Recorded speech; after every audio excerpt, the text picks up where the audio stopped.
আমাদের একটা সাকিব আল হাসান আছে। অনেক না পাওয়ার একটা দেশে, অনেক সামাজিক সমস্যার একটা দেশে গর্ব করার মতো একজন সাকিব আল হাসান আছেন। আপনি হয়তোবা পাল্টা আমাকে বলতেই পারেন যে সাকিব তো বছরের বেশিরভাগ সময় বাংলাদেশেই থাকে না, কিন্তু বছরের বেশিরভাগ সময় বাংলাদেশে না থেকেও পুরো বিশ্ববাসীর সামনে লাল সবুজের ওই জার্সিটা পরে মাথা উঁচু করে দাঁড়াতে শেখানোটা সাকিব আল হাসানের মাধ্যমে। আজ থেকে বছর 12 আগে, অর্থাৎ এক যুগ আগে একটা বিজ্ঞাপন দেখেছিলাম। সেই বিজ্ঞাপনের বিষয়বস্তু ছিল বাংলাদেশের জান, বাংলাদেশের প্রাণ সাকিব আল হাসান। কি নাম? সাকিব আল হাসান।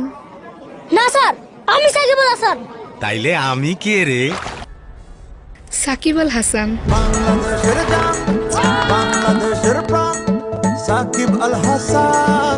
একটা দশক পার হয়েছে, একটা যুগ পার হয়েছে, নতুন আর একটা যুগের সৃষ্টি হয়েছে। কিন্তু এখনো বুকে হাত দিয়ে আপনি কি বলতে পারবেন বাংলাদেশের জান, বাংলাদেশের প্রাণ এই জায়গাটায় সাকিবের পাশে কিংবা সাকিবের কাছাকাছি আপনি আর কাউকে বসাতে পারবেন? আমার কাছে তো মনে হয় না।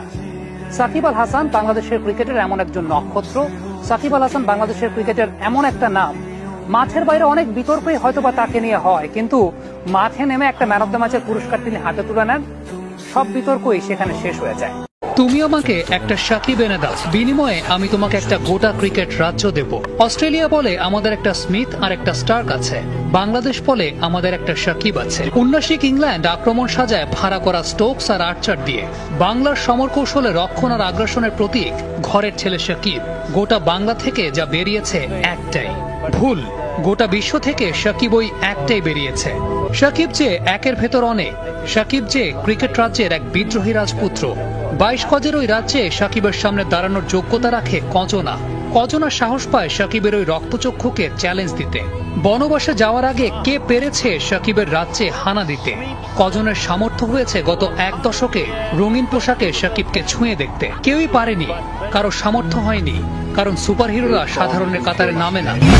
তিনি ব্যতিক্রম ব্যক্তিত্বে এবং পারফরমেন্সেও। যে যাই বলুক, তিনি কখনো পেছনে ফিরে তাকান না, এগিয়ে চলেন দুর্বার, ভাঙেন একের পর এক রেকর্ড। ব্যাটিং বোলিং দিয়ে সম্মোহিত করে রেখেছিলেন পুরো ক্রিকেট বিশ্বকে। বিস্ময় জাগানিয়ে এক আসর কাটিয়ে চমকে দিয়েছেন রথী মহারথীদের। বললে হয়তো অত্যুক্তি হবে না যে সর্বকালের সেরা অলরাউন্ডারদের প্রথম সারির একজন সাকিব আল হাসান। বিশ্বকাপে সাকিব আল হাসান ভেঙেছেন অসংখ্য রেকর্ড আর মাইল ফলক। বিশ্ব আসরে সচিন টেন্ডুলকার ও ম্যাথু হেইডেনের পর তৃতীয় ব্যাটসম্যান হিসেবে এক আসরে 6 শতাধিক রান করেছেন সাকিব আল হাসান। বিশ্বকাপে সর্বোচ্চ রানের তালিকায় নবম স্থান সুপার সাকিবের। 29 ম্যাচে করেছেন 1146 রান। আর সনাত জয়সুরিয়ার পর দ্বিতীয় ক্রিকেটার হিসেবে বিশ্বকাপে 1000 রান ও 25 উইকেট শিকারের তালিকায় নাম লেখান সাকিব।